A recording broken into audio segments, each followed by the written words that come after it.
Hey everybody, welcome back to another episode of Toyzilla Streams Book Club. Alright now, we are doing the second book in the Looking Glass Wars series called Seeing Red by Frank Better.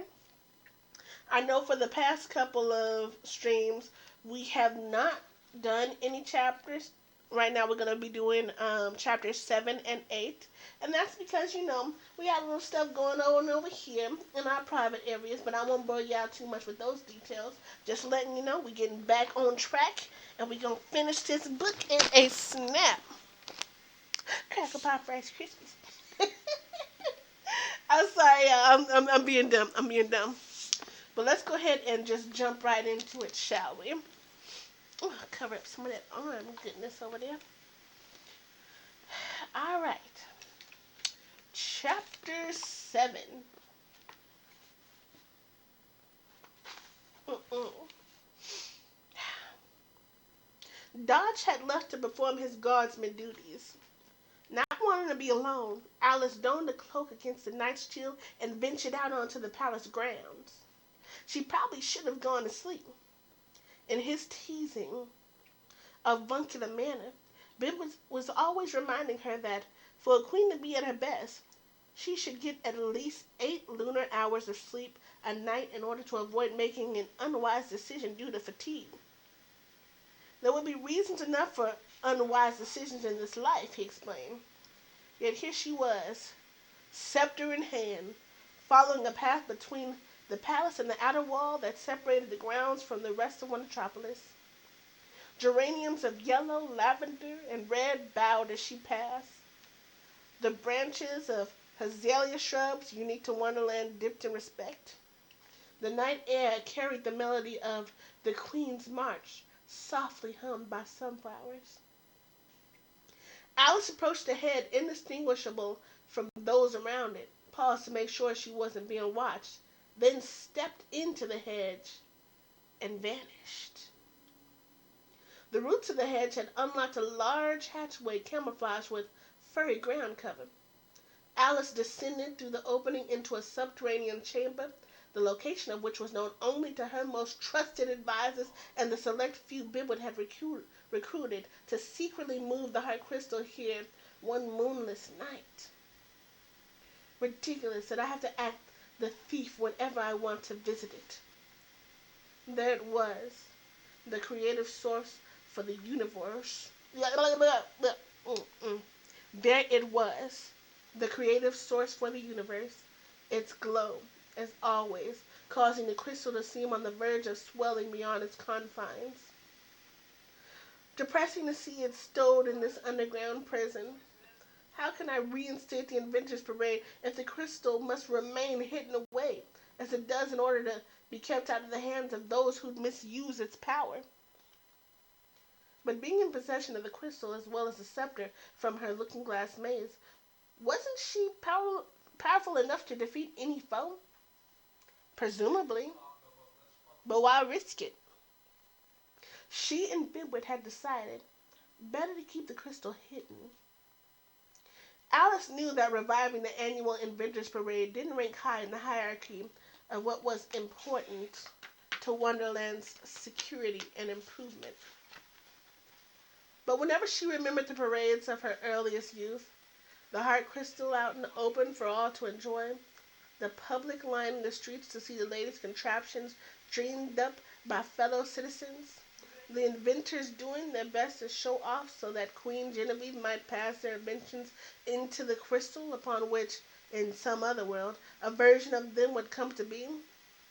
Whenever she remembered all of this, Alice longed to bring back the Inventors Parade, hoping it might signify a small return to, well, if not a better time, as Bibwood would surely deny it, then a different time, one in which her parents had been alive.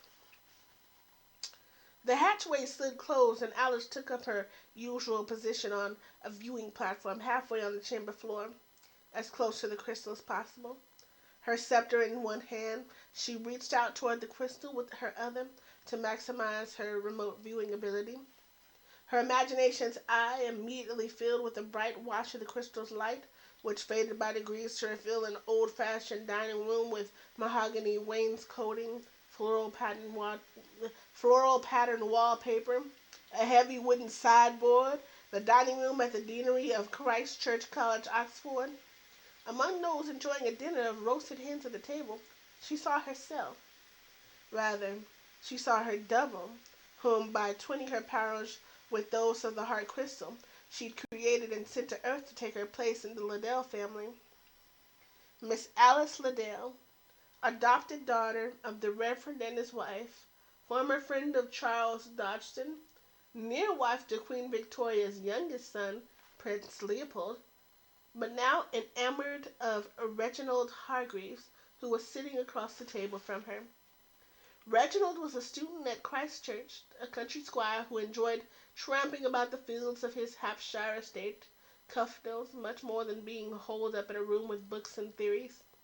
Although he sat between two of Alice's sisters, Edith and Lorena, his attention was markedly fixed on Alice, which the Reverend and Miss Liddell, presiding happily over all, did not fail to notice.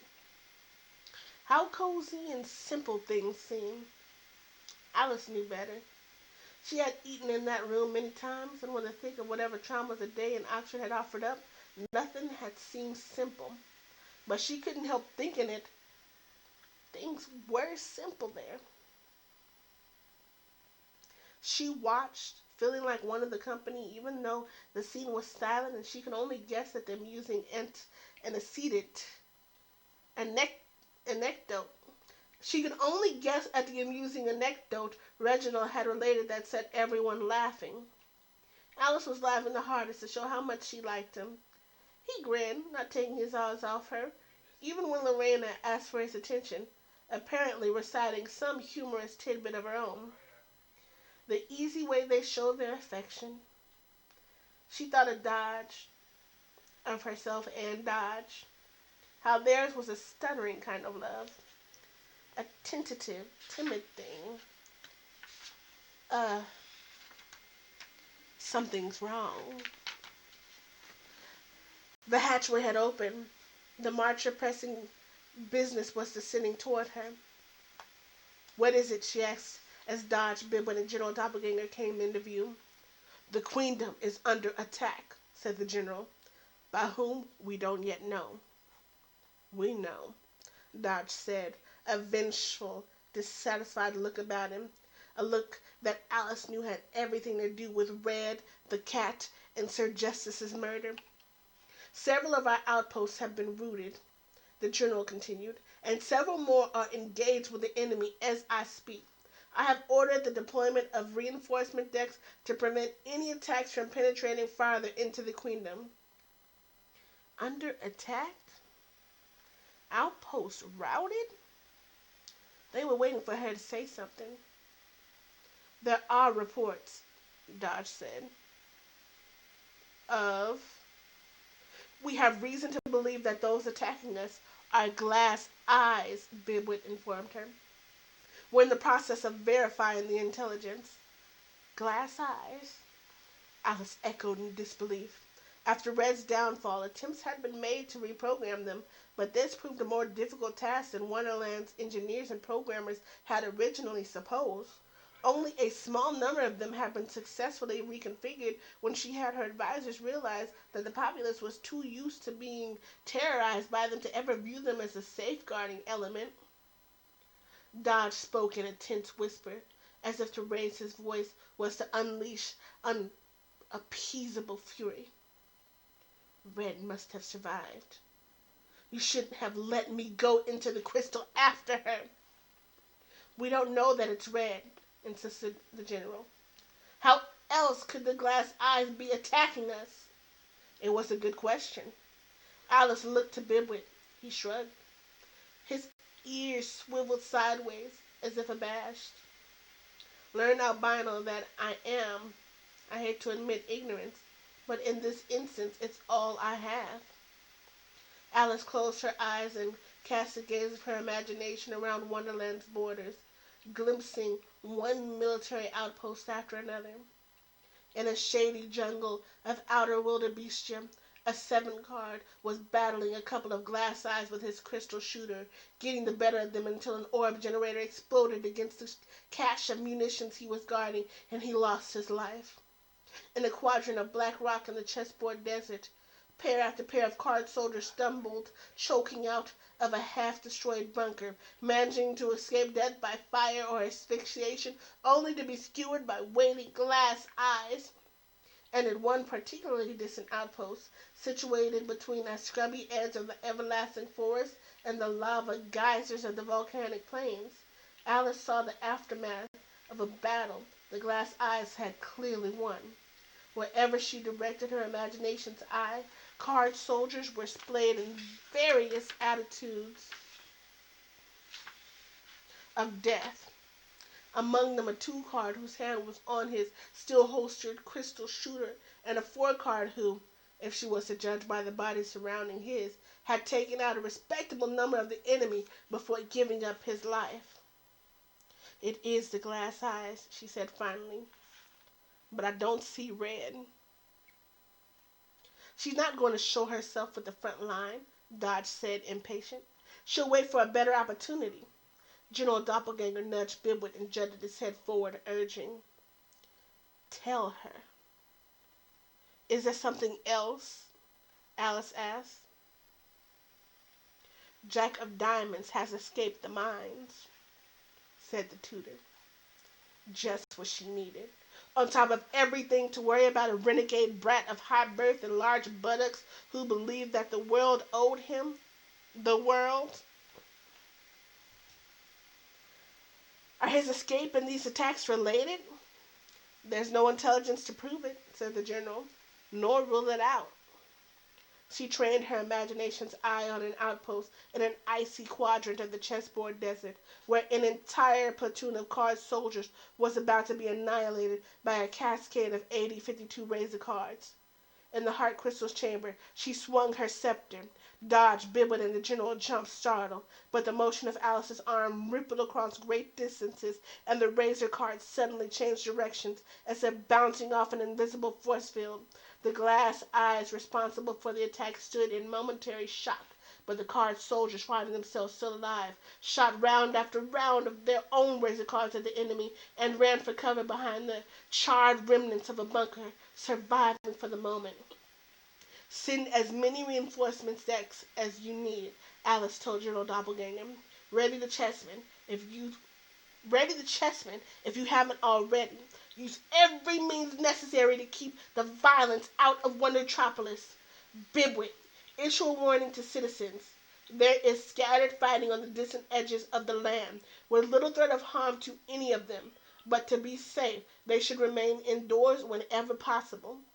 She would again test the limits of her imagination, use her powers to aid each and every outpost. Too bad she couldn't kill the glass eyes simply by imagining them dead, but such a thing wasn't possible. Glass eyes were, in their limited way, willful. Imagination by itself, no matter how powerful, could not kill those who possess the will to live. I'll do what I can from here," she said. "That is all." Biblet and General Doppelganger turned to leave. "And me?" Dodge asked. "A guardsman's duty is to guard the palace," she answered, knowing he wouldn't like it. "However," something in her tone made Biblet and the general stop and turn. The Queen stared only at Dodge. As for Red, we should expect the worst. Chapter 8.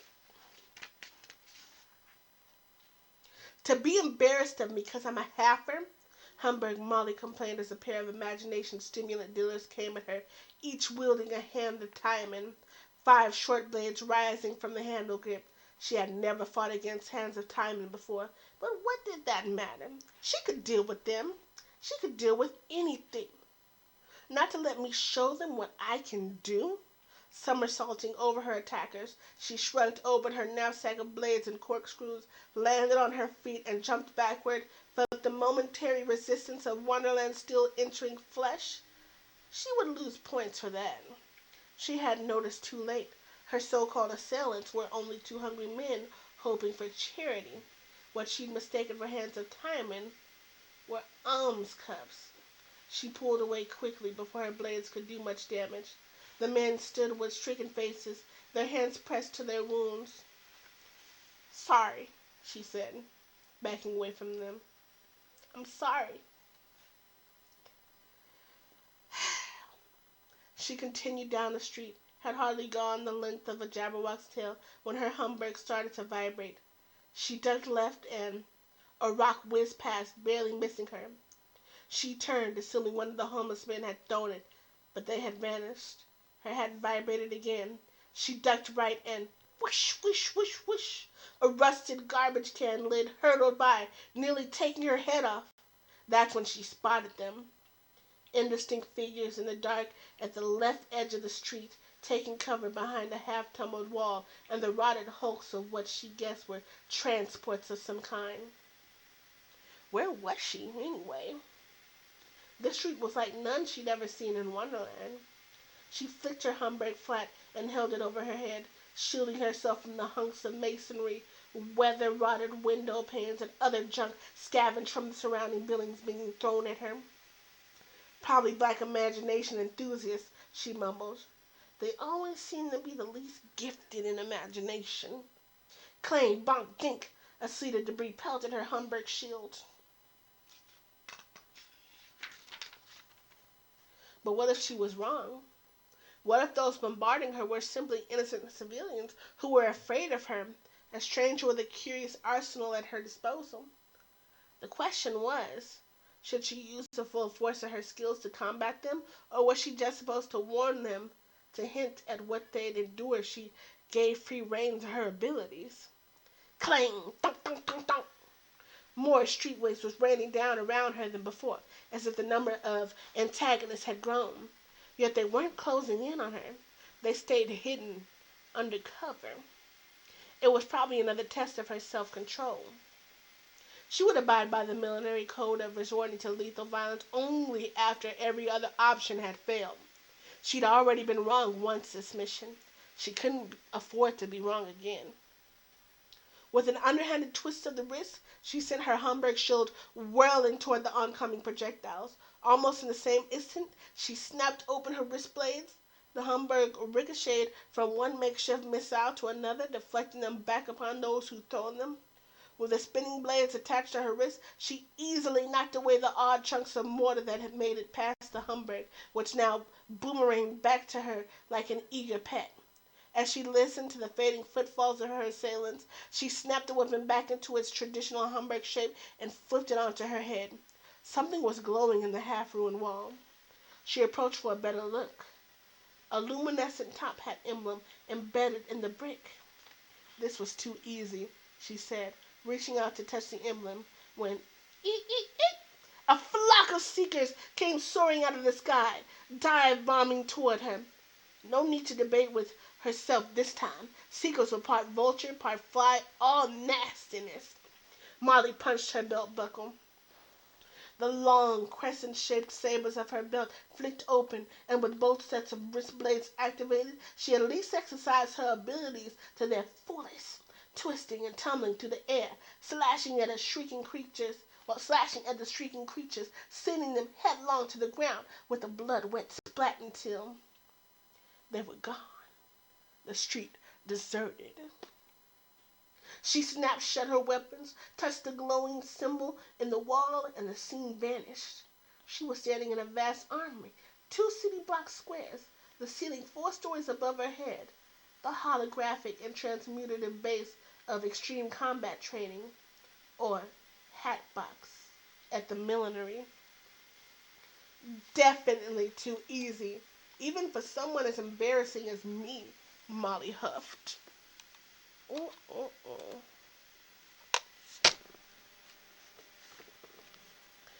She marched back toward. She marched back to the control booth at the opposite end of the room. Sure, Allison bibbled and everyone else said it didn't matter that she was a heifer. Sure, she had been made the Queen's personal bodyguard, but it wasn't as if the position came with any serious responsibilities. Alice was too powerful to need a bodyguard. And when Hatter had held the post, she knew, he'd been more involved in policy making and missions vital to Wonderland's security. She'd probably never be treated like a full-fledged milliner, never be considered good enough. Why else would Rohan and Tuck have been sent to Earth to keep a lookout for Red and the cat? She was at least as talented in combat as they were. More so, she exclaimed aloud. At the control booth, she turned the dial to Z, the most advanced skill level. No one in her class had ever gotten past W before, including Rowan and Talk. She planted herself firmly at the starting position, the top hat symbol inked on the floor. "Begin," she said loudly, and though she remained stationary, it was as if the walls of the room had been set spinning.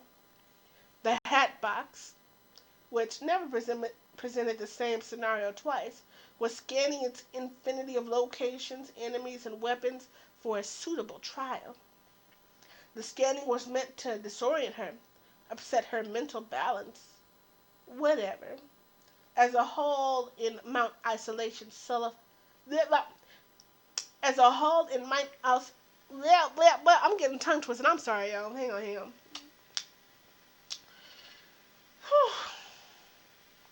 As a hall in Mount Isolation solidified around her, she took a single step forward, felt a tickle of something like a whisker against her cheek, and umph! She was knocked to the ground, her coat shredded near the right shoulder. She looked up and saw the cat, Red's top former assassin, laughing at her. A muscular humanoid who could morph into a cute kitten at will, he stood erect on two legs, his thighs each as thick as her waist.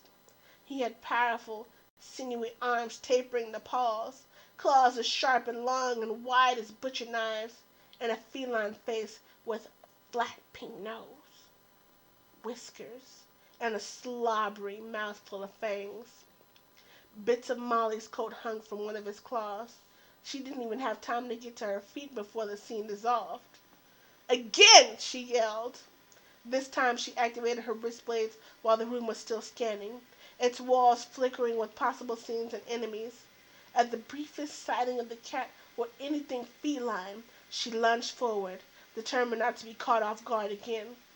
Yet when a new environment took on form and substance around her, the cat was nowhere to be seen. She stood backed up against one end of a long, narrow canyon of volcanic rock, trapped by three Jabberwocky. "Nice Jabberwocky," Molly said. Molly's Jabberwocky's friends.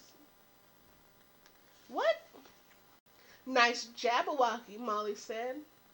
Molly Jabberwocky's friend. Jabberwocky didn't need friends. One of them exhaled a jet of fire at her, and she dropped and rolled, tapped her belt buckle, and the belt saber sprung open and sliced into the beast's underbelly. Bad move. A Jabberwock's skin was nearly as hard as fossilized lava. Far from fatal, the saber wound only provoked the beast into a rage. It stomped and spat fire in all directions, Molly rolling first one way, then another, deftly maneuvering to get out from under the thing without being crushed. Problem was, she came out exactly where she'd been before, trapped against the canyon wall by three Jabberwocky. She shrugged open her backpack. Flink! And from among the variety of blades and corkscrews it offered took hold of two crowbar-shaped weapons, their pointed ends veering off at right angles from the long handles. With one of these in each hand, she leaped toward the canyon wall, knife points driving into the rock and holding her momentarily aloft over the Jabberwocky. She pushed off from the wall with her feet and landed on the back of the nearest Jabberwock. The beast went insane, bucking and twisting its head around on its long neck, snapping its jaws at her. It required all of Molly's strength not to fall off, just to keep her grip on the bony protrude. It required all of Molly's strength not to fall off, just to keep her grip on the bony protuberance near the top of the beast's spine. a lucky vertebra, not unlike the pommel of a spirit-dane's saddle on the otherwise cratered moonscape of a Jabberwock skin. Something hot flashed against Molly's leg. One of the Jabberwocky had spit a fireball. It grazed her. Worst, it grazed her mount. And now her Jabberwock and the other were fighting, burning each other alive with their furnace breath, even as they reared up on their hind legs, raking and clawing at each other with their forelegs. Thwop! A tail came around and laid Molly flat on the ground. She had time enough to see a Jabberwock approach, its mouth opening wider and wider in the yawn-like motion that inevitably preceded a fire shot from its throat before the scene dissolved and lights came on. "Again!" she yelled. She had to set aside her anger and resentment. She had to relax. If her time at the millinery had taught her anything, it was that adrenaline made you impulsive, over-anxious. It could trick you into doing something stupid. If she was to complete level Z, she had to stay calm. The hatbox began its dizzying scan of possible locations and enemies.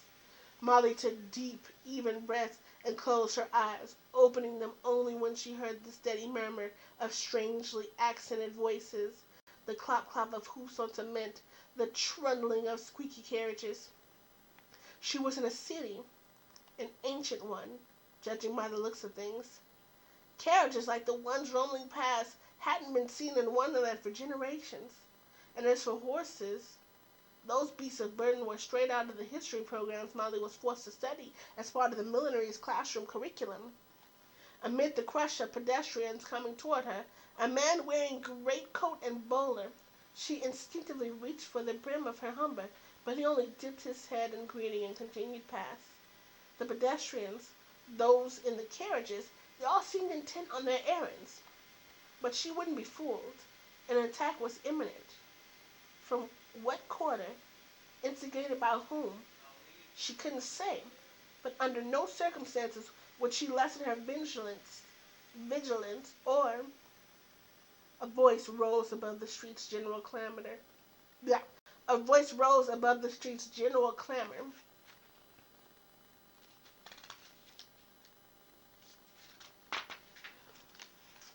Read about the carnage in Piccadilly, death and destruction in Piccadilly.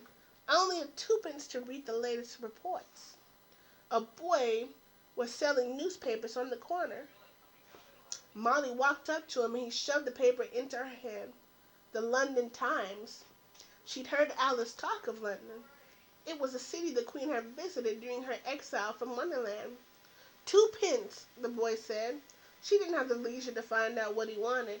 Snapped open a set of wrist blades to spook a man, seeing that a trivial flick of the wrist produced such a blur of deadly copter blades, he sprinted off. But Molly didn't want to draw too much attention to herself. Not yet. She quickly flicked shut the blades. The newspaper's description of the carnage and destruction in Piccadilly read familiar. In a cheese shop hollowed out by an explosion, Molly recognized the aftermath of an odd generation. In Witness's clumsy attempts to describe a rifle that coughed bolts of life, she recognized Wonderland's crystal shooter and its ammo of bright NRG rods produced by the frizzling together of certain gemstones.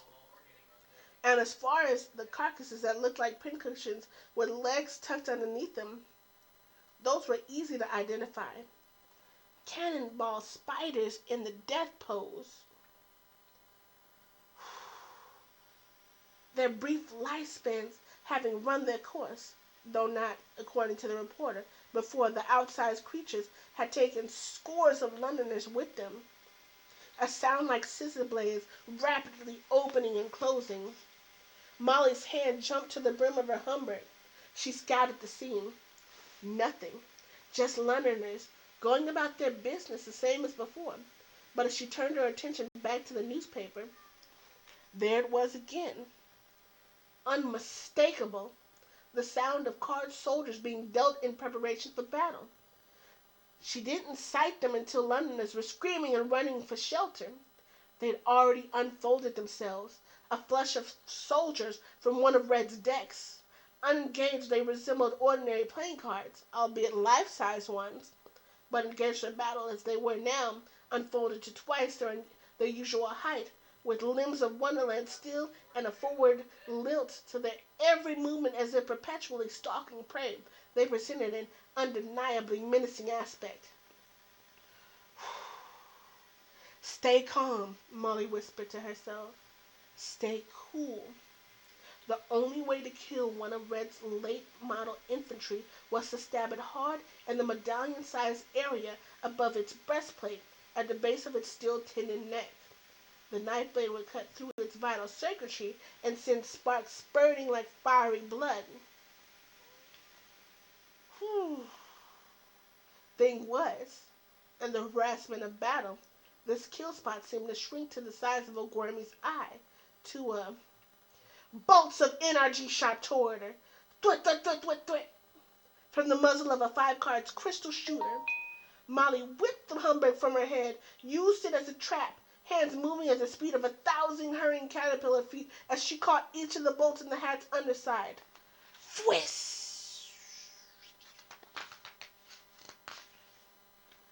She sidestepped the swing of a 6 cards lance, but only to leap twistingly into the air, barely avoiding an orb generator shot by a 7 card. She slammed her Humberg flat and spun it around and around overhead as if she were a cowgirl from the American West working her lasso. The NRG bolts she'd caught streaked out from its edges, shooting into a 4 cards kill spot. The soldier folded up, inanimate. Her next victim didn't present himself so readily. It would have been difficult enough fighting so many card soldiers, even if they hadn't been well armed. But armed as they were, with whipsnake grenade and orb generator, time and time again, she unleashed her Humberg, which rattled and jarred and dented the soldiers without inflicting serious harm. Her wrist blades in perpetual motion, her belt sabers whistling through the air, waiting to make contact with the enemy. She at least pierced the 6 cards kill spot with a sword from her backpack's never-diminishing supply of blades. 3 more to go. The 5 and 7 cards fired their 80-52s. 104 razor-edge cards ripped through the air, clanged against her centrifugal spinning wrist blades and skidded away from her. An 8-card took aim at her with an orb cannon. The blades of one bracelet activated to deflect the incoming razor cards. Molly used her free hand to whip her Humberg at the 8-card and then cartwheeled toward him. The Humberg knocked the cannon from the soldier's grip and, still cartwheeling, she caught it before it hit the ground. Fired. The orb generator's explosion engulfed all 3 world. See, that's why I can't read so fast. I get tongue twisted. Blah, blah. The orb generator's explosion engulfed all 3 rogue soldiers. In the blast's aftermath, they lay twitching in the street, outer still scorched, inner circuitry in need of rebooting. Working her way from the 8-card to the 5, Humberg Molly, Haffer, orphan, supposedly untrustworthy bodyguard to a queen who didn't need one, thrust a blade into their kill spots, quieting them for all time. She stood for a moment, catching her breath, not quite believing what she'd accomplished. Level Z. She had completed what no one else. But then she saw what she should have seen sooner. A puddle where no puddle should have been, surrounded as it was by dry pavement on a sunny day. Concentric ripples expanded outward from the puddle's roiling center, and in a sudden froth of water, a glass eye launched into the air. Several more glass eyes leaped from nearby puddles. In the world of action, it was hard to tell exactly how many there were. More than Molly could defeat with just her military weapons, that was for sure. So she ran. The glass eyes fired the weapons, cannonballs skewing toward her, hatching open to become giant spiders. She ran straight for the brick outer wall of the nearest building, the Hotel Burberry. She looked as if she were going to slam right into it, but at the last possible moment, she dived to her right. Too late for the spiders to change course. They latched onto the hotel and began to crawl up floor after floor, on the hunt for prey. Food was food to a cannonball spider, whether Allison, Londoner, or tourist. Dink! With her Homburg shield, Molly swatted away a spike-jack tumbler, that nightmare missile consisting of 6 flesh-grating spikes that stabbed out in all directions from a common center. She had to take a risk. The unnatural puddles dotting the street, maybe she could. Another spike-jack was tumbling toward her. No choice. She gripped her Homburg firmly in her hand and took a running jump into the nearest puddle, plunged under the surface, pulled ever deeper by the portal's gravity until she slowed, reversed directions, and was pushed up, and whoosh! She came twisting out in a spray of water, her belt saber slicing into a glass eye that had the misfortune to be standing nearby. Time had seemed to slow down while she was under water, but her disappearance and reappearance above the surface were nearly simultaneous. She again dove into the puddle, came leaping out of another, plucked a dagger from her backpack, and speared a glass eye that was still facing the spot she'd occupied half a moment before. If she had truly been in London, these puddles would have served as return portals to Wonderland's Pool of Tears, once thought to be a watery black hole for Wonderlanders unlucky enough to have fallen in, a vortex that carried them to another world. For generations, nobody who'd fallen into the pool had ever returned to report of this other world, and so their loved ones had been left to gather at an overhanging cliff, letting their tears fall into the water and thus giving the pool its name. Not until Hatter Madigan and Princess Alice Hart had returned through it, 13 years after jumping in, feared dead, was the truth discovered. But the universes created by the Hatbox had their limits.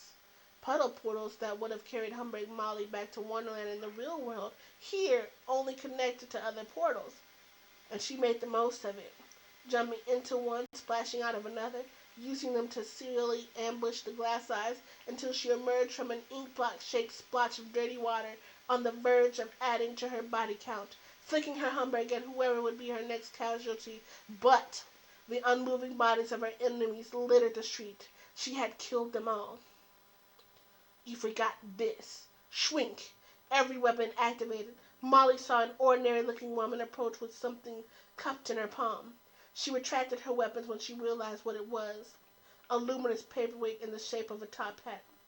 She touched it, and the London scene dissolved into darkness. All black as pitch save a life-size hologram of Hatter Madigan, who smiled approvingly at her. Today you've shown the courage, skill, and intellect required to be a first-rate milliner, he said. Let's see how you fare tomorrow. For 2 blinks of the Spirit Day's eyes, she thought it was really Hatter, that he'd returned. But the image faded and the lights came on. Impressive, a voice echoed. Molly turned to see the Lady of Diamonds emerge from the control booth. No one but milliners were allowed in the box. You're not supposed to be here, she said. How'd you get in? When will you learn, child, that as a member of a ranking family, I can find a means to do whatever I wish? When will people stop calling me a child? Molly shouted. The Lady of Diamonds looked quizzically at the girl. I didn't realize you were so sensitive. Don't you want to dry off? You could catch cold. I'm fine. You should at least have those tended to. What was the Lady of Diamonds talking about? Have those tended to? Have what? You're bleeding. The lady gestured at Molly's torso, right shoulder, and left thigh. She had a few cuts, scrapes. Who cared? They were just superficial wounds. I'm all right, Molly said. The Lady of Diamonds sighed like one used to having her advice go unheeded. She held up the ornately carved chest King Arch had entrusted her to her husband. I came to give this to Queen Alice. I've been told she's here with you. She's not. No? Worried wrinkles crowded the Lady of Diamonds' brow. That's odd. I could have sworn. I guess I'll have to leave it with Bibwood Harder Dodge Anderson. It's too important to leave with someone else. She turned to go. I can take it, Molly said. You? Molly nodded. I am the Queen's bodyguard. The Lady of Diamonds pretended to consider it. Well, I suppose if she trusts you with her life, I can trust you with this. Be sure to tell her that it was given to me by her mother, Queen Genevieve. just before her death, and that, as her mother requested, I have faithfully kept it safe from Red. Uh-huh, Molly said, suspicious. And why are you only giving it to the Queen Alice now? I mean, why'd you wait? The Lady of Diamonds adopted a sweet, kindly expression. Because, clever girl, Genevieve left strict instructions that if Alice ever returned to rule the queendom, it should be given to her after the 6th lunar cycle of her reign had passed. Obviously, it contains something of great value to the queendom that requires Alice to have occupied the throne for a time. Intelligence or instructions, I assume. I've been curious about what's inside, but the Lady of Diamonds grew sheepish. I haven't been able to open it. I'll present it to the Queen with all possible speed, Molly said, bowing, acting every bit the professional milliner and bodyguard that she was. With a great show of reverence, the Lady of Diamonds surrendered the chest to the girl's care. Will you be returning to the palace through the crystal continuum? She asked. It's the fastest way. That it is, agreed the lady. Although I can't be seen talking Although I can't be seen taking public transportation myself, being of high rank as I am. I'm sure you understand. Molly didn't understand, but kept her mouth shut, not wanting to spend any more time with this snob than was necessary. Tell the Queen I said hello, the Lady of Diamonds cooed, and before Molly could respond, she was alone in the massive open space of the box. The pneumonic hiss of the door lingering after the exit of Wonderland's most self-important lady. She gazed around at the empty room, its blank walls and fairway ceiling, all void of evidence from her recent battles against Jabberwocky-card soldiers' glass eyes. It was just a big, impersonal room. What had felt like a tremendous accomplishment only a short time before, her completion of Level Z, now felt small. Without bothering to dry herself off or bandage her wounds, Molly hurried out of the millinery to look. Without bothering to dry herself off or bandage her wounds, Molly hurried out of the millinery to the looking-glass portal located outside a sandwich shop on Bandersnatch Avenue. She entered the glass and zoomed headfirst through the kaleidoscope, tubular-shaped passage until it linked up with another, larger one, the crystal continuum's main conduit. She was adept enough at continuum travel to focus on her destination while mulling over her interview with the Lady of Diamonds. Queen Genevieve had trusted her? No way. From everything Molly knew, the Hearts and Diamonds had never been on great terms. The whole story sounded like a lie. The pretty little chest she was carrying to Alice could be part of a trap. The Lady of Diamonds might be trying to ensnare the Queen in a scheme designed to cost her the respect of government officials and the general population. It was easy to believe. The Lady of Diamonds conniving to gain advantage over Alice in political dealings that Anila's bodyguard was not allowed to know anything about. And if it were a trap, well then, she might be able to prevent it. Because what was so hard about opening the chest as the Lady of Diamonds had claimed? It had a single clasp and there, she unlocked it. Now all she had to do was lift the lid. If she could protect Alice from the Lady of Diamonds' intrigue, whatever it was, she would thus ensure the still fragile stability of the queendom. Then Alice would have to let her take a more active part in military and other important meetings. She would have proven beyond all doubt that, Halfer or not, she deserved the most the Queen could grant in the way of the responsibility and honor. Impatient, careening past commuters toward Hart Palace, the continuum's prismatic surfaces a smear of twinkling colors, she lifted the lid of King Arthur's weapon no more than a vein's breadth and whoomp! Well, that's it, everybody. That's the end of chapter 8. Oh man, I hope y'all enjoyed reading that, because I can't wait to see what happens next. Again, if while reading y'all found yourselves wanting to go ahead and send in artwork of what you might have been inspired to see, I'm always game to see it. Just so you know, you can include your artwork down inside of our Discord. The link is at the, well, you guys can see the information to the link to the Discord. Do I have it on there? I'll make sure I have it up on there. But until next time, everybody, keep on reading. And remember, you like what you see, you turned on your TV and viewed it. I did the PC. Y'all know how I'm trying to say. I'm just still frazzled. I'm just frazzled. All right, y'all. Till next time. Goodbye, everybody. See y'all soon. Toyzilla is out.